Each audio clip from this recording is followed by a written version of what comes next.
Bienvenidos al podcast Glucosa 6, Salud y Fitness. El mantener un estilo de vida sano trae consigo beneficios de salud y hasta económicos, pero sobre todo disminuye el riesgo de muchas enfermedades. También existen mitos alrededor de este tema, y es por esto que hago este podcast, para informarte y ayudarte en el camino a tomar mejores decisiones. Y hablaremos sobre lo más nuevo y efectivo para que mejores tu día a día. Soy Cristian Marín y seré tu anfitrión en este programa. Y sin más preámbulos, iniciemos.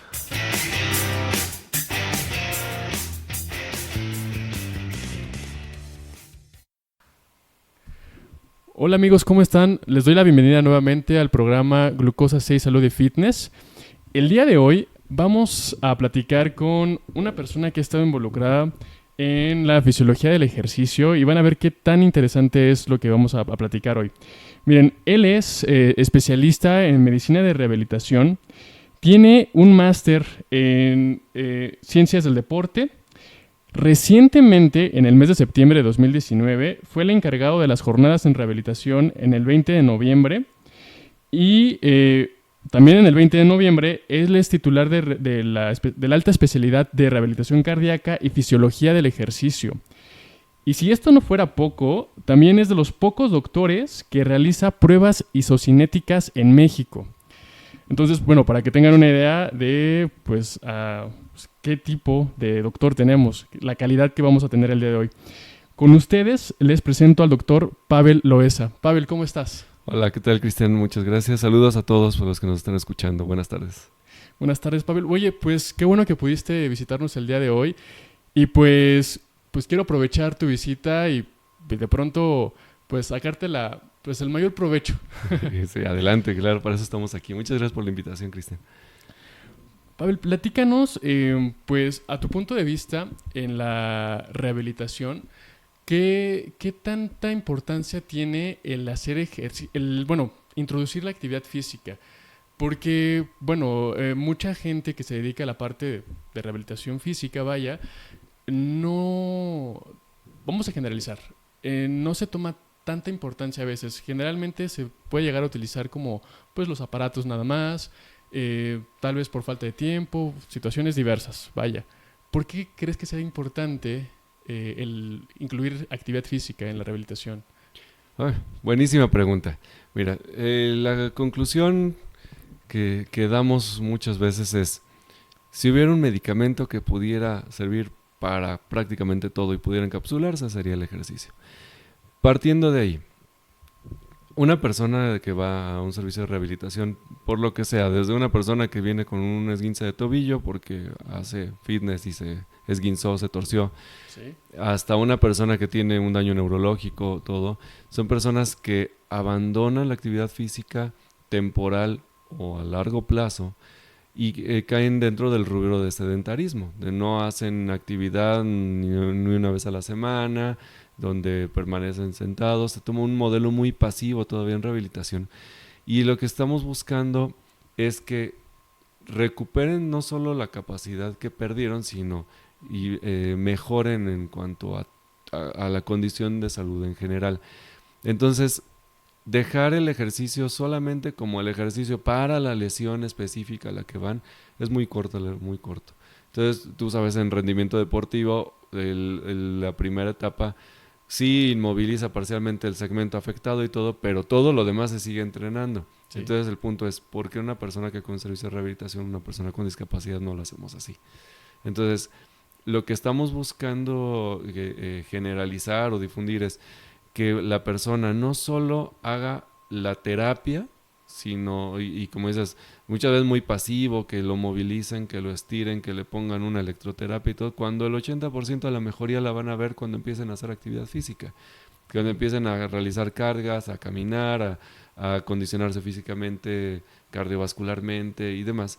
Entonces van a venir las grandes mejoras, e incluso va a disminuir la percepción del dolor, va a disminuir la fatiga y demás. Entonces, por eso creemos que es tan importante que se introduzca el ejercicio de acondicionamiento como parte de un programa de rehabilitación integral. Muy bien. Como lo comentas, entonces el ejercicio tiene muchísimos beneficios.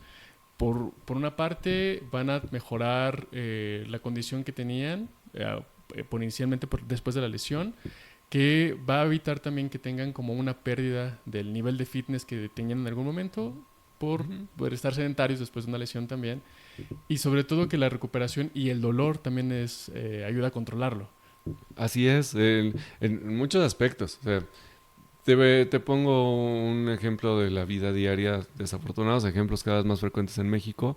Una persona que se dedica a trabajar en la oficina diariamente y todo, y hoy en la mañana le da una embolia, le da un infarto cerebral y entonces pierde la movilidad de la mitad del cuerpo. Obviamente eso no se genera de la nada, es una persona que ya trae muchos factores de riesgo, estrés, sedentarismo, tabaquismo, mala alimentación. Entonces, normalmente traen grasas altas en la sangre y demás. Entonces, si a eso le sumas que tenga una paresia o una parálisis de la mitad del cuerpo, pues obviamente solito se confina a una cama, a una silla de ruedas, que es normalmente lo que empieza pasando. Sí. Entonces, la visión tradicional de un rehabilitador sería: vamos a tratar de ayudarle a recuperar la movilidad de la mano, la marcha, el hombro, disminuir la espasticidad, todo. Ok, pero es una persona que tiene una discapacidad permanente a partir de un momento súbito, hoy estabas bien y en 2 horas, pues ya, ¿qué pasó? Se desvió la boca, se cayó, se lo encontramos en el piso. Entonces, eso es un golpe psicológico muy fuerte, normalmente caen en depresión. Las mismas secuelas de un evento así ocasionan mucho dolor en el hombro, en el tobillo, en la misma pérdida de sensibilidad. Se acaba traduciendo en dolores generalizados. Eh, entonces ahí entra ya no solo la rehabilitación, sino el ejercicio en sí te va a ayudar a disminuir esa depresión, a mejorar la movilidad, a disminuir el dolor que tienen. Se secretan varias sustancias y se inhiben otras, y entonces la percepción de dolor disminuye mucho. Insisto, en la depresión se mejora muchísimo el estado anímico a través de realizar ejercicio y actividad física, pero también empiezas a trabajar secundariamente, quizá tardíamente, pero en el control de factores de riesgo, a disminuir la grasa en la sangre, a disminuir el colesterol, los triglicéridos, a mejorar el consumo de azúcar o de glucosa. Si la persona tiene diabetes, si la persona tiene hipertensión, mejoras la tensión arterial. Entonces ya no solo entras en la parte de ganar la movilidad de la mano y del pie, o ganar la marcha, sino empiezas a entrar en un tema ya mucho más global de control de los factores que lo llevaron a esa embolia, Sí. o a ese derrame cerebral, si fue por hipertensión, de tal manera que el ejercicio se vuelve una herramienta ya no solo de rehabilitación, sino de tratamiento, yo diría, primario de la condición física, ¿no? Si lo traspolo a otra condición, no sé, una persona con una enfermedad de Parkinson, esclerosis múltiple, llevan a inmovilidades muy prolongadas. La persona se vuelve sedentaria nada más por estar ahí sentada, por la rigidez que tiene. Entonces, empezar a hacer ejercicio pues les mejora muchísimo las condiciones en general de rigidez, de equilibrio, de disminución de las caídas, la movilidad en casa. Entonces se vuelve ya una cosa, insisto, salirnos de solo una lesión, sino una cosa de movilidad en general, y pues mejoría la calidad de vida en todos los sentidos, ¿no? Claro, claro. Y sobre todo los beneficios de manera global para el paciente, como bien comentas, que ya no solamente es enfocarse en un punto, sino los beneficios que puede obtener a través de la actividad física en general. Oye, muy bien. Oye, por ejemplo, en un paciente que tiene de pronto espasticidad, que ¿cómo comenzaríamos o cómo recomendarías que comenzaran a hacer el movimiento? Eh, Buenísima pregunta. Para empezar, ¿no? Las personas que tienen algún problema de espasticidad, para quienes no estén familiarizados con el término, presentan dureza en los músculos. Viene después de un daño neurológico. Normalmente hacen como flexiones de los codos, los pies están en punta, cruzan las piernas, y se pierde mucho el control motor. Normalmente se ha asociado la espasticidad a movimientos rápidos, que eso hace que se ponga más duro el músculo. Pero ya en estudios y en la práctica clínica uno se va dando cuenta que al contrario, conforme empiezas a hacer actividades que empiezan de baja velocidad, pero de movimientos de amplitud muy amplios, es decir, mover el hombro, no nada más en un rango cortito, sino tratar de levantarlo hasta lo más alto que puedas, a tratar de tocarte el otro hombro, a tratar de tocarte la cabeza, la oreja del otro lado, o sea, yo levanto el brazo izquierdo para alcanzarme la oreja derecha, es decir, empiezas a ganar el movimiento en todo el rango que normalmente se tiene, a velocidad lenta para no estimular la espasticidad e ir ganando esa distensión del músculo. Y poco a poco le vas incrementando la velocidad a tal nivel que nosotros tenemos personas trabajando en los equipos. Tú mencionabas ahorita los equipos isocinéticos, son una máquina de fortalecimiento robótico que ayudan a hacer movimientos muy globales y de una dirección muy controlada. Entonces nosotros tenemos personas con espasticidad trabajando en esos equipos sin ningún problema a altas velocidades. Una vez que ya les hiciste un acondicionamiento previo o su terapia previa, los estiraste y todo eso, los metemos y no tenemos ninguna complicación en trabajar incluso con velocidades rápidas. Entonces, mi recomendación sería empezar empezar movimientos lentos de amplitud grande y poco a poco irle metiendo velocidad.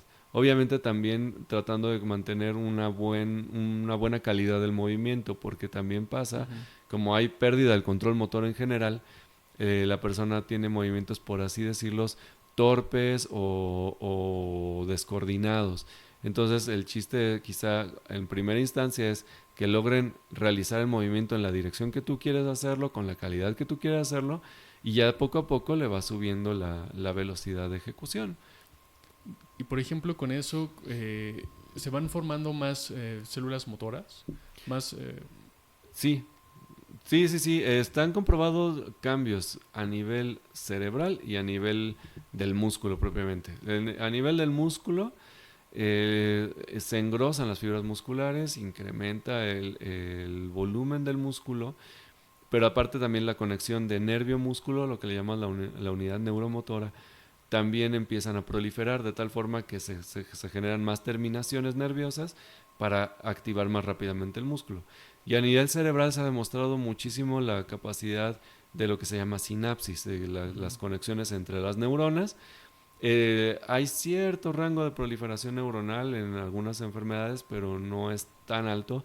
Sin embargo, todos los procesos de lo que se llama plasticidad cerebral, la generación de esas conexiones, la secreción de muchas sustancias que mejoran la transmisión entre una neurona y la otra, eso está comprobadísimo. Hay estudios muy interesantes donde se ven resonancias magnéticas y tú observas una persona sedentaria, una persona activa y la cantidad de conexiones de actividades impresionante, cómo se ilumina una resonancia a través de esa generación de sinapsis.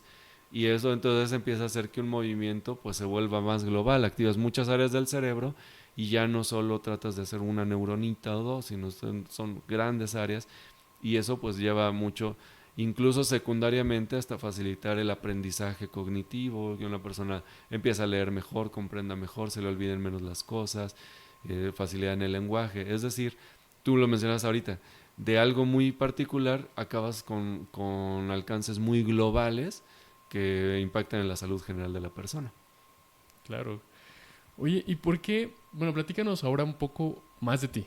¿Por qué tu interés de estudiar las ciencias del deporte? Ay, es Es que... muy interesante. Yo hice primero bueno, obviamente yo para ser médico de rehabilitación primero hice medicina general. Entonces, a mí me impactó mucho el servicio social. Hice servicio social en un pueblo en la Sierra de Michoacán. Y había una cantidad de personas con diabetes y hipertensión impresionante. Casi todo el mundo tenía obesidad y era portador de estas dos enfermedades. Entonces, para empezar, mi alcance como médico se limitaba en ese momento a dar medicinas Sí. y a esperar que no comiera de mala calidad, tratar de dar orientaciones nutricionales a las cuales no te hace caso la gente. Eh, yo sentí la necesidad de abordar algo más. Entonces termino la carrera y entro a hacer rehabilitación. Cuando hago rehabilitación me da mucho gusto lo que se puede hacer con el paciente. La verdad, el alcance del médico de rehabilitación es muy amplio. Tenemos impacto en muchísimas áreas, no solo ortopedia, neurología, cardiovascular, pulmonar, geriatría, pediatría, no sé, digas, mucha variedad. Pero siempre consideré, como empezabas haciendo la charla, que el alcance era corto, donde te limitabas a tratar una lesión, un segmento, ya no le duele, ya tiene su rango de movilidad completo, ya regreses a trabajar. Y decías tú, bueno, pero ¿qué pasa más allá con el paciente? Después, ¿qué sigue? Entonces, ya conocía yo el programa de la maestría en ciencia del deporte y yo traté, bueno, primero hacerla con la intención de poder trabajar sobre la rehabilitación en el deporte, pero ya estando allí empiezo a familiarizarme más con los procesos de ejercicio y los empiezo a llevar a cabo en personas con discapacidad. Entonces me di cuenta que la ciencia del deporte la tenemos como algo aparte, incluso aquí en México, pues tú lo sabes perfectamente, medicina del deporte y medicina de rehabilitación son especialidades totalmente separadas. Eh, a diferencia de, por ejemplo, el programa de Estados Unidos, donde medicina del deporte es una subespecialidad de rehabilitación de ortopedia. Entonces, el, siento que el alcance que acaba teniendo en la formación es corto y empiezo a aterrizar la ciencia del deporte a la persona con discapacidad, incluso, insisto, neurológica y empieza a darme resultado. Entonces, al momento ya son 7 años que estamos trabajando con las personas. En el Hospital 20 de Noviembre teníamos el equipamiento parado, empezamos a crear el área y pues realmente fundamos como un área propiamente de fisiología del ejercicio, donde las personas van primero a los procesos de rehabilitación convencional y después los pasamos a condicionamiento físico en general. Entonces, por ejemplo, una persona que tiene una amputación en una pierna, ya no nos quedamos solo con prepararle un muñón y ponerle una prótesis, sino pasa a condicionamiento aeróbico, pasa a fortalecimiento de la pierna que tiene, la pierna residual que va a ser el medio de apoyo, y entonces lo pasamos al ejercicio en las manivelas, lo pasamos a la isocinesia, lo ponemos control de estabilidad como sería en un gimnasio, y obviamente nuestros rendimientos pues son mucho más rápidos, además de que los tiempos de estancia en el servicio los recortamos muchísimo, que entenderás que en una institución pública Tienen que ser recortar, rápidos. sí, recortar a una persona que está un año en rehabilitación, recortarla 4 meses, para todos es ganancia. O sea, las personas que están esperando el lugar van a entrar más rápido, y la institución gana dando de alta a los pacientes, pero el mismo paciente pues más rápido regresa a su vida normal, o lo más cercano a la normalidad. Entonces pues todos ganamos en eso. Entonces es uno de las ganancias secundarias de los programas de ejercicio. A nivel institucional estamos impactando mucho en recortes de estancias hospitalarias. Y muy interesante porque ya no solamente estás impactando en la población, en los pacientes, sino también en la cuestión económica, inclusive del hospital. Pues, seguramente bajan los gastos para atender a los pacientes. Sí, claro. O sea, si te vas a dos niveles, ¿no? Vámonos a hablar por el paciente. La persona con las leyes actuales que tiene una incapacidad de más de 28 días, automáticamente se va a medio sueldo. Desde que le digas que va a estar en medio sueldo 6 8 meses a que va a estar en medio sueldo solo 2 o 3, pues eso para la economía familiar es fundamental. Claro. Tú como servicio de rehabilitación, si consideras el costo de tener a un paciente ahí, también obviamente estás recortándolo a una tercera parte. A nivel institucional, pues obviamente también estás hablando de menos carga de derechohabientes. Y ahorita, por ejemplo, algo que estamos por empezar, es que de repente no te puedes partir en todo, Sí. pero algo de lo que estamos por empezar implementando en contacto con los médicos residentes, es que vamos a empezar a trabajar ejercicios de acondicionamiento a nivel de terapia intensiva y terapia intermedia. Es algo que ya estamos documentando, obviamente hablando de un proceso de protocolización en una institución, tienes que tener un respaldo muy fuerte teórico atrás para que sean prácticas seguras, más en un hospital como es el 20 de noviembre. Pero vamos a empezarlo a trabajar. ¿Por qué? Porque revisando literatura nos hemos dado cuenta que una estancia en una terapia intensiva o intermedia con un proceso de ejercicio, no de terapia, sino vuelvo a lo mismo, ejercicio, que se puede hacer en esos niveles, lo reduces de 14 días más o menos a 6 o 7 días, lo cual ya te impacta. Obviamente desocupas una terapia intensiva que cuesta más de 100,000 pesos el día, Ujú. pero aparte de eso también impactas en menos infecciones respiratorias por la estancia hospitalaria y obviamente pues la persona, el nivel de recuperación es más alto y la sobrevida a un año es altísimo. Entonces de ahí nos estamos agarrando para empezar a tomar los modelos que se han seguido en Estados Unidos y en Europa para empezarlos a aterrizar con esos. ¿Para qué le modificamos si ya están los sistemas probados? Nomás hay que adaptarlo hacia nuestro ambiente, Ajá. nuestro hospital y como te digo, pues un respaldo seguro para empezar a llevarlo a cabo ya así. Entonces ya salirnos del paciente que está solo ya terminando un proceso de rehabilitación, sino vamos a hablar del paciente que tiene un estado que está en condiciones pues graves, que es quien está en una terapia intensiva, ¿no? Qué interesante Mm. porque pues igual pocos hospitales, bueno, no estoy seguro si en algún otro hospital aquí en México hagan eso, ¿no, verdad? No estaba, esto lo estamos adoptando recién de nuestras jornadas. Sí. Ya traíamos ciertas ideas, pero recién de nuestras jornadas vinieron y nos dieron una plática muy importante de esos modelos de atención que están llevando en República Dominicana y en Puerto Rico.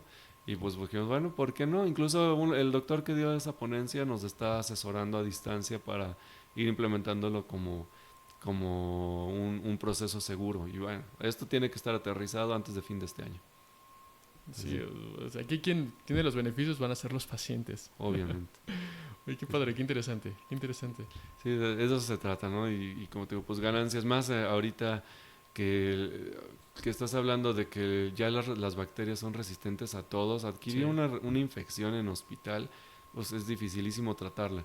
Entonces, si estás disminuyendo las estancias allá, pues se puede impactar en ese tipo de, de complicaciones. Obviamente para nosotros incluye un trabajo fundamental desde concientizar a los otros especialistas que desafortunadamente no nos conocen. O sea, piensan que la rehabilitación solamente es ir a terapia física cuando Ujú. somos todo un grupo y que necesita evaluaciones, que no saben qué hace el médico de rehabilitación. Y entonces llegar a decirte que te voy a traer ligas a la terapia intensiva o unas manivelas para que el paciente en la cama haga ejercicio, pues, quedan ¿de qué estás hablando? Vienes a contaminarme, ¿no? Entonces, ha sido un poquito esa parte, pero realmente creo que es algo de lo más prometedor que tenemos para el planes de corto plazo, ¿no? Y pues es como tienes una visión muy emprendedora y la verdad es que eso no cualquier persona lo hace y mucho menos los doctores. Los doctores tendemos, bueno, en general, a tener una visión más conservadora. Trabajar como con los estándares que ya están implementados, pero todo lo que tú has hecho, lo que has promovido justamente ha permitido pues que los residentes que trabajan contigo, los pacientes que están en tu servicio, tengan como pues un beneficio más grande. Pues gracias a todo el equipo, sí. De hecho, en las jornadas que tuvimos hace 2 años, una persona nos preguntaba que si no teníamos pérdidas de los pacientes porque no les gustara y todo. Y al contrario, nuestro índice de abandono de los tratamientos es cortísimo, cortísimo, así. Es más, nos extraña el día que una persona deja de ir. Okay. Y nos preocupa porque es de qué le pasó, porque muchas veces el trabajo es lo que los deja fuera. Es que ya me presenté a trabajar, ya no me dieron oportunidad. Pero la verdad es que la mayoría de los pacientes hace el esfuerzo increíble por estar y completar los programas. Y pues tener ahí un grupo de médicos en formación que compartan el entusiasmo es vital porque ellos mismos se involucran y ellos van metiéndose a procesos muy interesantes. Un ejemplo grande ahorita que tenemos que partió de un protocolo de investigación es en mujeres que tienen cáncer de mama. Sí. Nosotros, y en el hospital ya tiene muchos años la clínica de cáncer de mama, pero bueno, se hacía rehabilitación muy conservadora, como decías. Y lo que hicimos, parte del protocolo, fue estandarizar un programa muy estructurado en 3 etapas, donde la primera es todo la rehabilitación clásica, donde se mejora el hombro, dolor, insisto, toda esta parte que genera discapacidad. Pero la segunda etapa es ejercicio. Es una etapa de acondicionamiento aeróbico de 4 semanas. Van al hospital. Ahorita, a esta hora que estamos grabando esto, está una de mis residentes con su grupo y en la tarde hay otro grupo de personas que van a hacer ejercicio y les metemos lo que en un gimnasio llamaríamos cardio, lo que sería resistencia, lo que sería equilibrio. Entonces hicimos un circuito de cinco estaciones donde trabajan una capacidad en cada uno de ellos a lo largo de 4 semanas, y cada semana progresamos la dificultad del ejercicio, Ujú. de tal forma que a la cuarta semana la persona entra a la tercera etapa, que ya es una reintegración a la vida cotidiana, y se le dejan indicaciones para continuar. No se da de alta al paciente, sino que después se le hace una visita y se corrobora que esté llevando a cabo el ejercicio como se le indicó y todo Ujú. esto. Y la verdad el apego es extraordinario, porque ellas vieron cómo hasta la tolerancia a la quimioterapia y la radioterapia mejoró. Entonces ya no se sienten tan mal cuando les toca su medicamento, su radio y todo, y pues más están ahí buscándola. Incluso llega a pasar que durante el seguimiento vayan a buscarnos para ver si les progresamos un poquito más el tratamiento, porque ya lo sienten muy básico. Ok. Entonces ese tipo de, de cosas no las lograríamos si no estuviéramos involucrados el grupo grande, ¿no? De ahí otras de mis compañeras ya médicos adscritos. Ahorita ya en el grupo del 20 de noviembre tenemos a dos rehabilitadores que ya hicieron fisiología del ejercicio como alta especialidad involucradas, ya trabajando con nosotros. Entonces, pues el grupo se ha ido abriendo y sí, como dices, hemos cambiado un poquito esa visión hacia ya irnos allá. Lo que de repente faltan son manos para poder abarcar todo. Sí. Pero sí, gracias a la participación de todos, y pues ni hablar de mis compañeros de terapia física, que ellos están ahí pegados al día y nos van, también se han ido involucrando poco a poco a ir llevando ellos ciertos programas. Entonces es trabajo de todo el grupo, y pues afortunadamente todos hemos visto un progreso grande, ¿no? Ok. Oye, y en el mismo hospital, en la cuestión de rehabilitación cardíaca, ¿y cómo fue que pasaste a esta parte? ¿Cómo comenzaste también con esto? Porque, vaya, la rehabilitación cardíaca, igual cuando tú vas a dosificar un ejercicio, lo haces con ellos. Obviamente con otras, pues, digamos que situaciones para evitar, más bien, más control, para evitar situaciones adversas. Por ahí, con ellos, ¿cómo decidiste comenzar o cómo inició el servicio ahí? Bueno, acá yo nomás estoy ahí arrimado. El Hospital 20 de Noviembre es el pionero en América Latina en rehabilitación cardíaca. Fue Ok, el primer hospital que tuvo esto. Eh, Vamos, el doctor Juan Enrique Quintal Velasco, médico de rehabilitación, de los primeros, de lo que se puede llamar vieja escuela en México, eh, se fue a Estados Unidos, a la Universidad de Minnesota, a aprender allá los procesos de rehabilitación cardíaca. Él llega aquí al Hospital López Mateos y un año después pasa al 20 de noviembre. Funda el área de rehabilitación cardíaca del 20 de noviembre y de hecho echa a andar la especialidad. Somos uno de los dos primeros hospitales que tiene la especialidad en México. No somos una especialidad nueva, es una especialidad de 1973, 46 años en el mercado. Entonces, pese a que no nos conocen, somos un gigante en pañales, les digo yo. sí. Este, y van estandarizando, se va haciendo escuela 20 de noviembre, a tal grado que todas las sedes formadoras de medicinas de rehabilitación van a rotar al 20 para rehabilitación cardíaca. Actualmente tengo un colega, médico de rehabilitación con alta especialidad en rehabilitación cardíaca, que es el que está a cargo de esa área, pero hace ya 5 años Ujú. echamos a andar nosotros el proceso formativo, el programa formativo de alta especialidad en rehabilitación cardíaca para médicos de rehabilitación. Entonces, ¿qué pasa con esto? El médico se hace su especialidad en rehabilitación y hace un examen para entrar a la alta especialidad, y es un año más exclusivamente de rehabilitación cardíaca. Eh, Ahí pues ya es mucho más colaborativo el asunto, porque también tenemos un cardiólogo que también hizo alta especialidad en rehabilitación cardíaca. Entonces, entre mi compañero cardiólogo y mi compañero rehabilitador son los que llevan a la población. Cardiología a nivel del 20 de noviembre no le pide nada al Instituto Nacional Ignacio Chávez. Hay todo lo que se puedan imaginar, desde control de cardiología general, cardiología intervencionista, hemodinamia, trasplantes, cardiopediatría, todo, incluso pues obviamente rehabilitación cardíaca. Entonces la población que hay es grande, Es pacientes, como dices tú, de cierto riesgo, pero pues obviamente muy bien estudiado, porque hay esta medicina nuclear. Y por ejemplo, en la Ciudad de México, hay un estudio muy sofisticado que es la tomografía por emisión de positrones, solo lo hay en 2 lugares, en la UNAM, en la Facultad de Medicina de la UNAM y en el 20 de noviembre. Entonces, hasta con esa herramienta contamos. Entonces, los pacientes son muy bien estratificados y perfectamente se pasan a la dosificación. Eh, el control que se hace sobre los pacientes cardiópatas pues, puede incluir desde monitoreo por electrocardiograma mientras estén haciendo el ejercicio, a solamente percepción de su esfuerzo, datos clínicos o un sensor de frecuencia cardíaca, de tal forma que depende del riesgo del paciente, el tipo de control que haces. Y obviamente también tenemos desde programas muy básicos que son de movilizaciones activas, lo que comúnmente se le llama calistenia, Sí. hasta los programas más actuales de alta intensidad, ya como lo harías con un atleta de alto rendimiento, que dicho sea de paso, hay cualquier cantidad de estudios que ya soportan este tipo de programas sin menor riesgo. No, no porque lo hagas más intenso significa que estás más en riesgo, al contrario, tiene muchos más beneficios que un ejercicio de intensidad leve. Entonces, en rehabilitación cardíaca, como todo en medicina ha ido evolucionando, ya los programas no se parecen en nada a los que hacían hace 30 años, menos a los que hacían hace 10, 8 años cuando yo hice la residencia. Han evolucionado enormemente, pero sí también se ha visto muchísimo beneficio. Incluso recientemente en estos programas de isocinesia empezamos a trabajarlos en personas con enfermedades cardiópatas.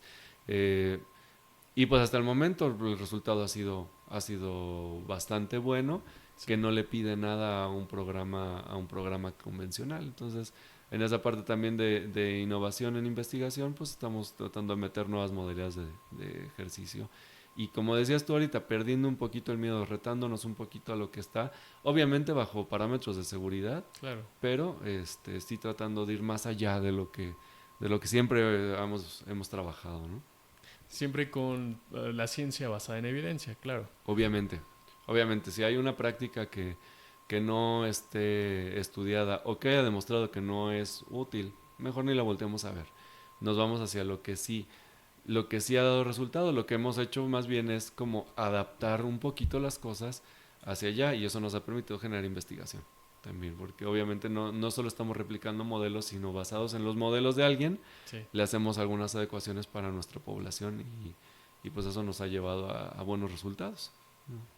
Ok, muy bien, muy, muy interesante todo esto. Bueno, amigos, les recuerdo, estamos hablando con el doctor Pavel Loesa, es especialista en medicina de rehabilitación con máster en ciencias del deporte. Muy bien, Pavel, ¿qué puedes platicarnos de las investigaciones que están realizando en el hospital?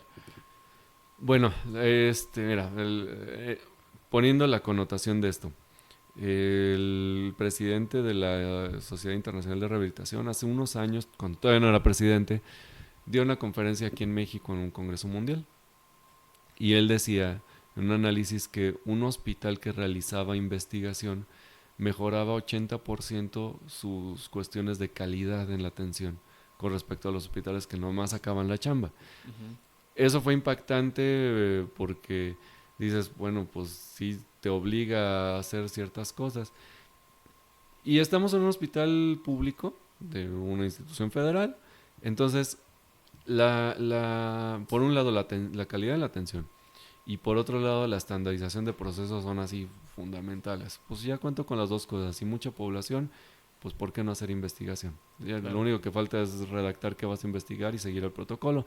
La ventaja de hacer un protocolo es que, vuelvo a eso, estandarizas, porque como no puedes desviarte de las variables, tienes que llevar una línea así de todos se manejan igual. No que no caigamos en individualizaciones, pero al menos la intervención que vamos a medir se tiene que hacer igual para todos, o las mediciones son iguales para todos, depende del tipo de protocolo. Entonces, pues, ¿qué te puedo decir? La mayoría de las investigaciones que tenemos en el hospital, pues son en eso, en ejercicio. Es donde más hemos estado haciendo estudios, principalmente con esta tecnología de la isocinesia. ¿Por qué? Eh, la mayoría, una máquina isocinética te permite hacer un ejercicio de mucha calidad. La mayoría de las máquinas son caras, están en el sector público. O sea, te hablo de que en la Ciudad de México, en el sector público, no sé, habrá 40, 45 máquinas y en sector privado hay 3 en toda la Ciudad de México. Sí. Si hablas de qué tanto se hacen adquisiciones de esto, pues simplemente el IMSS de Jalisco compró 45 máquinas de estas hace unos 3 años. Entonces son muchas las que hay.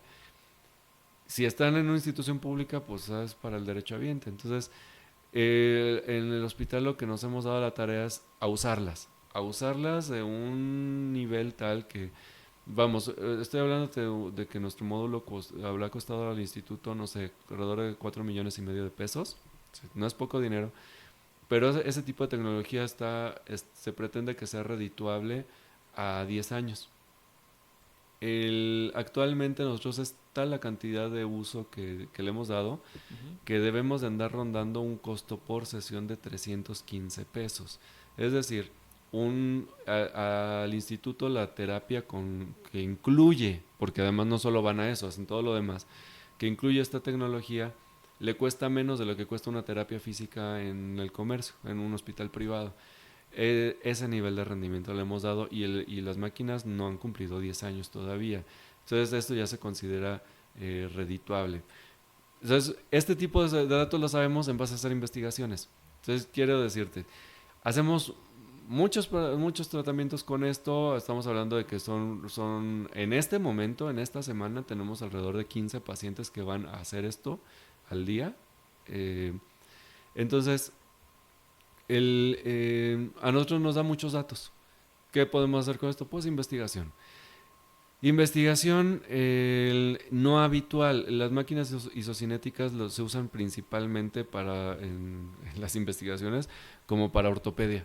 Y muy particularmente las usan como muy casado con ligamento cruzado anterior y con lesiones del hombro. Nosotros estamos utilizando esto en personas que tienen prótesis en la rodilla o prótesis en la cadera. Estamos usándolo, como te comentaba ahorita, en personas con amputaciones. Estamos usándolas en personas con esclerosis múltiple. Estamos usándolo en personas que tienen tumores cerebrales. Y eso todo ha corrido a cargo de investigaciones. De tal forma que nos han permitido tumbar mitos grandísimos donde, es que la persona con esclerosis múltiple se fatiga mucho, entonces no ponga a hacer ejercicio porque se fatiga mucho. No, a ver, espérame, es al contrario. Lo metemos a estas máquinas, hacen ejercicio de muy alta intensidad, de corta duración, pero no les fatiga. Y al contrario, se van sintiendo mejor y el paciente ve beneficios. Esto, obviamente, lo que nosotros buscamos es hacer un programa que le beneficie a la persona, pero que a nosotros nos deje investigaciones con datos muy claros y certeros de decir, lo estamos haciendo bajo un método totalmente científico y que el día de mañana esto se va a una revista de impacto mundial y que le digamos a Europa, a Estados Unidos, oye, tú hazlo, no hay problema, ¿no? Y este es el protocolo que nosotros usamos y ahí está. Eh, Otra de las investigaciones, como lo de rodilla, por ejemplo, de prótesis de rodilla, los ponemos a fortalecer. Incluso tenemos personas que han dejado de utilizar bastón o andadera. Imagínate una persona que cae en la necesidad de usar una prótesis en la rodilla. ¿Cuántos años tuvo dolor? ¿Cuántos años usó un bastón? Sí, sí, ¿Cuántos sí. riesgo de caída o cuántas caídas tuvo? La dificultad para la escalera.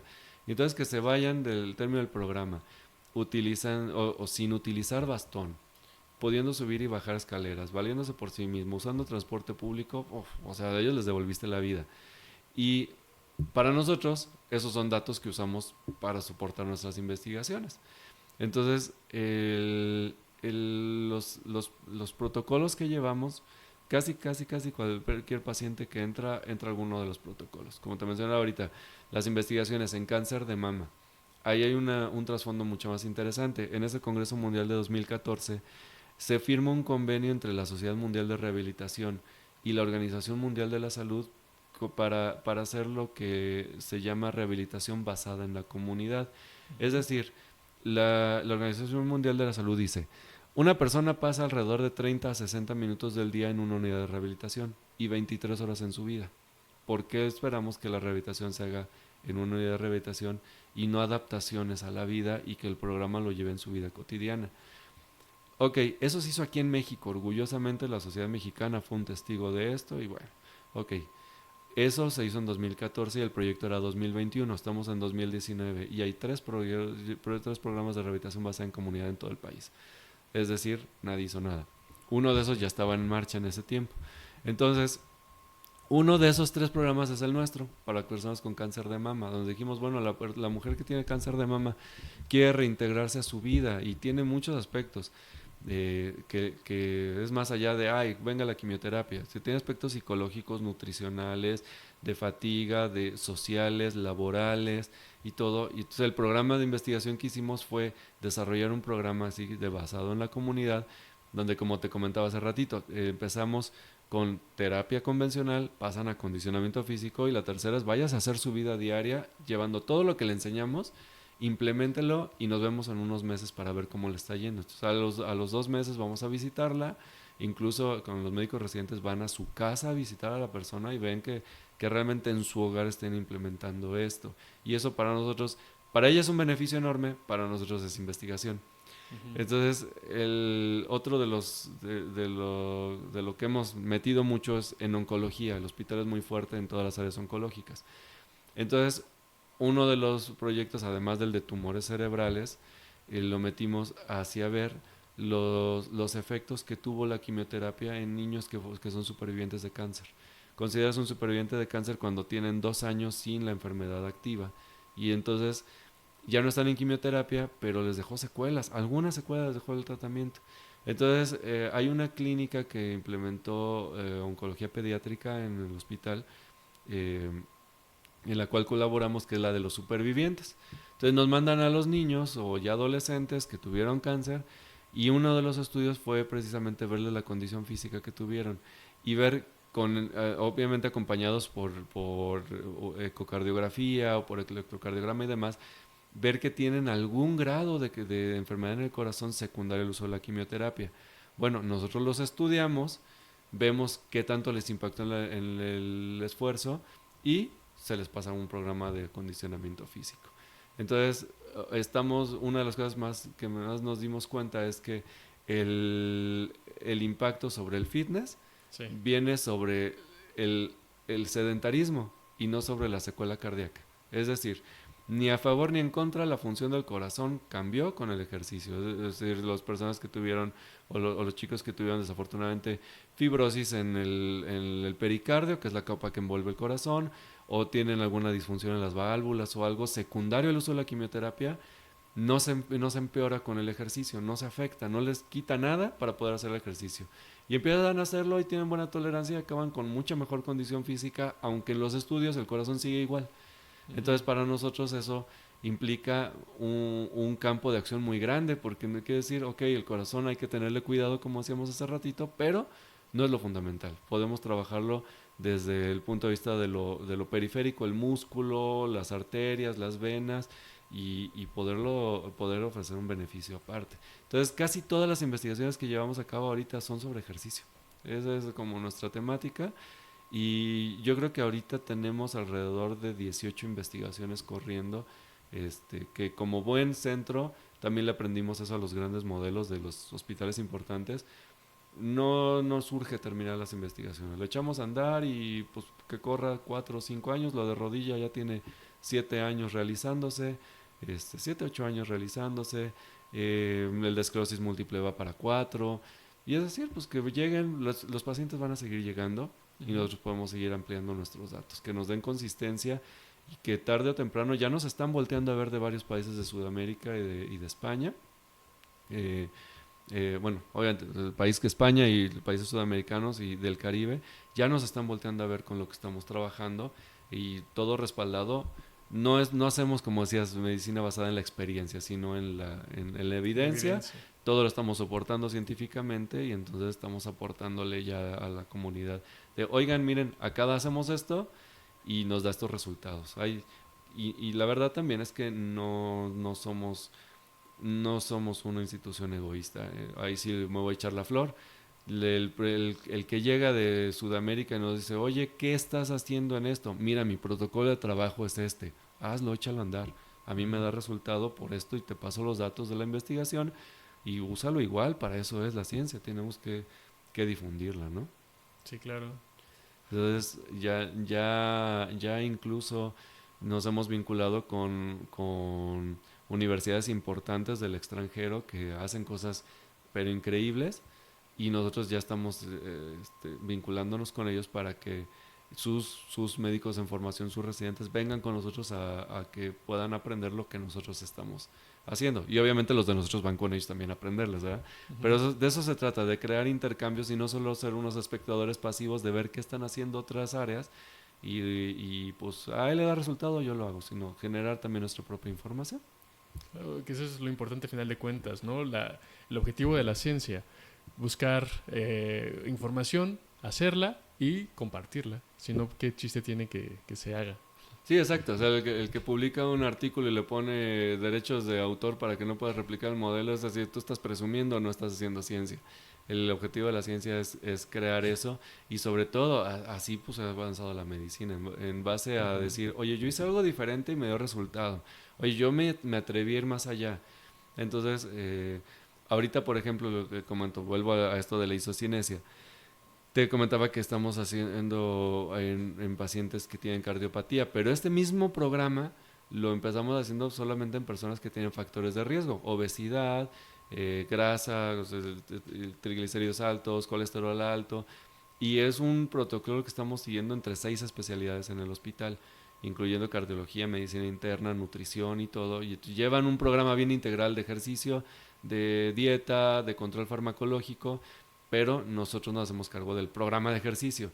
Diseñamos nuestro propio programa de ejercicio con estas máquinas, lo validamos en personas sanas y lo echamos a andar en esto. Ok, está dando buen resultado, ya nos atrevimos a ir con la persona que tiene enfermedad en el corazón, ya propiamente una cardiopatía, pero aparte lo hemos implementado en personas que tienen por ejemplo, la nefropatía autoinmune, o sea, enfermedades del riñón, producto de anticuerpos contra el riñón. Entonces, nuestra población es muy baja porque son enfermedades no comunes, pero pues si a ellos les dio resultado y la base fisiológica es la misma, vamos a implementarlo. Y ahí es donde empezamos a dejar esos protocolos de investigación abiertos. O sea, bueno, hoy tengo uno, quién sabe, a lo mejor en 3 meses llega otro, pero no tengo prisa. Ya en 5 años ya serán 10 y podremos reportar algo interesante, ¿no? Claro. Y, por ejemplo, me llama la atención, cuando los meten a isocinesia, por ejemplo, los protocolos, los resultados en qué se ven, dónde se ven más beneficios, en la cuestión de resistencia muscular, en la cuestión del fitness cardiovascular, una combinación de ambos. En todo. El equipo isocinético, te decía yo, es una máquina muy sofisticada. Para que se dé una idea, todos aquellos que no están familiarizados, cuando tú caminas en agua, si caminas lento, puedes caminar muy bien. Pero si tú quieres caminar rápido, la resistencia al agua te frena y se vuelve muy duro. Sí. Así funciona la isocinesia, pero en una máquina. Si tú haces algo muy suavecito, puedes hacerlo. Si tú le metes mucha fuerza, el equipo te pone mucha resistencia. Trabajas tú sobre velocidades de ejecución, puede ser velocidades muy lentas, con mucho esfuerzo, velocidades muy rápidas que te permitan desarrollar movimientos muy ágiles.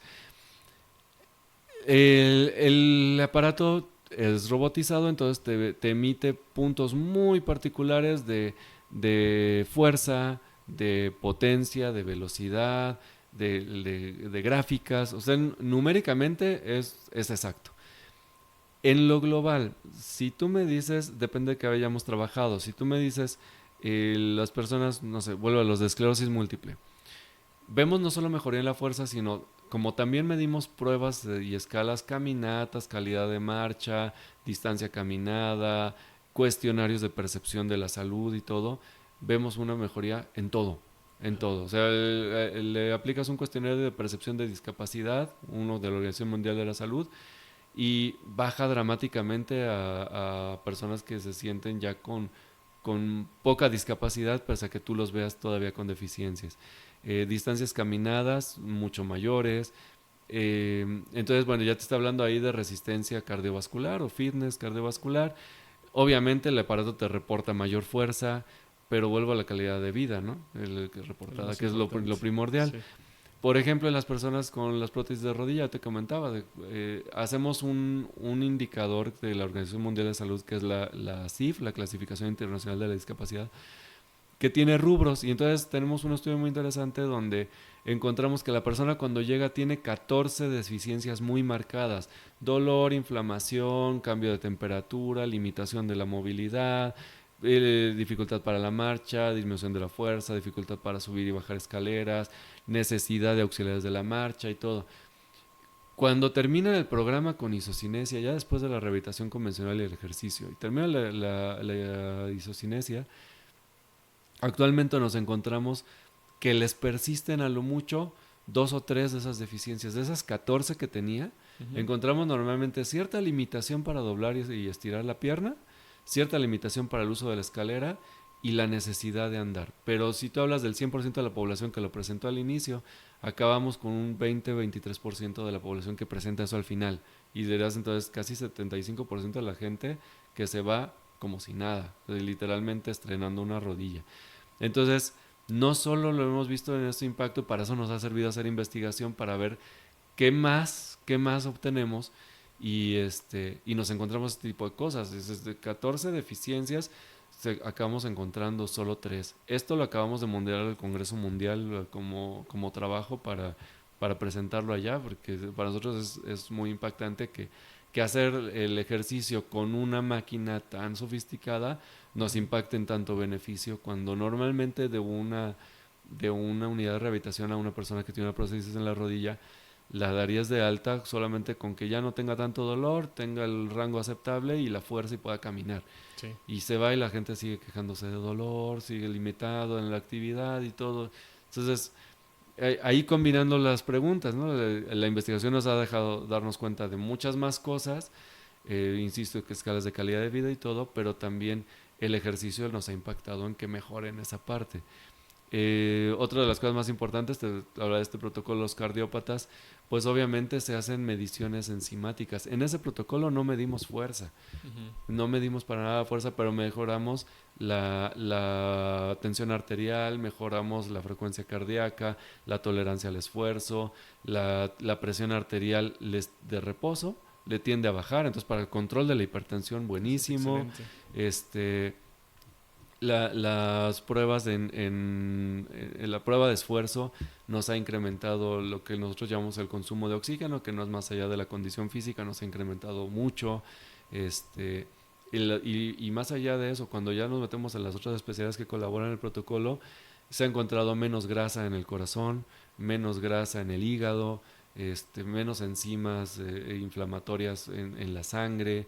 Entonces estás hablando del perfil metabólico de la persona, que trae muchos factores de riesgo, pues les mejora mucho en este programa que es combinado dieta con el programa de ejercicio, y es ejercicio de alta intensidad. Entonces es ejercicio que se hace muy pesado pero de corta duración, nada de va a ser 1 hora de ejercicio. En realidad el programa nos dura 18 minutos, pero a tope. Con eso estás teniendo 3 veces a la semana este tipo de beneficios. Entonces la combinación, insisto, de la tecnología más la investigación nos ha permitido darnos cuenta de este tipo de cosas, ¿no? De esos beneficios tan extraordinarios, de hecho. Sí, buenísimos, buenísimos. Muy bien. Pues, Pavel, se nos ha terminado el tiempo. La verdad es que ha sido una entrevista muy, muy agradable, muy satisfactoria.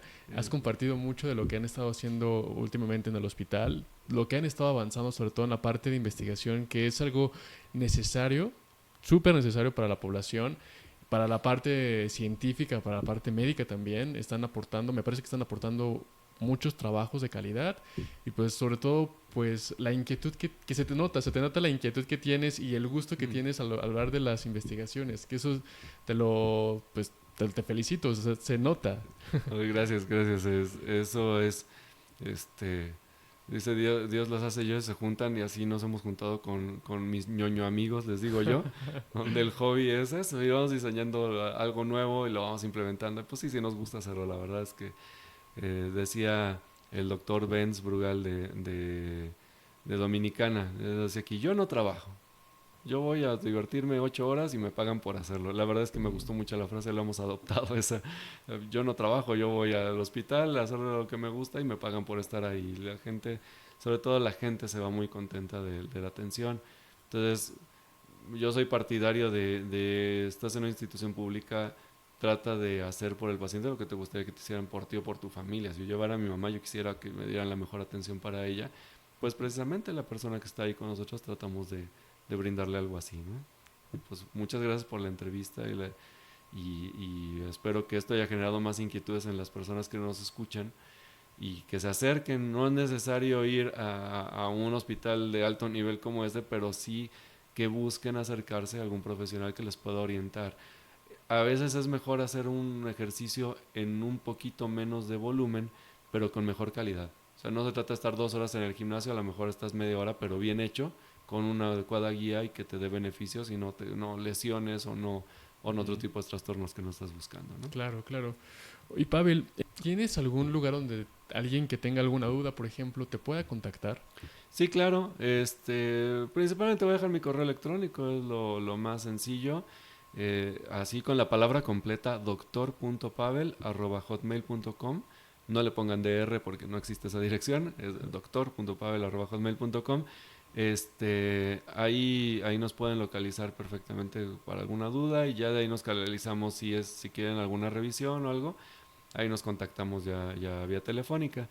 La otra es a través de redes sociales, solo uso Facebook, Pavel LZMGN, y ahí me puede contactar sin ningún problema. El Messenger, la tecnología hoy en día da para todo eso. Facilita todo eso. Muy bien, pues amigos, nos despedimos en esta ocasión. Pavel, muchas gracias por estar el día de hoy con nosotros. Gracias. Y pues nos vemos en el siguiente episodio de Glucosa 6 Salud y Fitness. Nos vemos por el momento. Bye.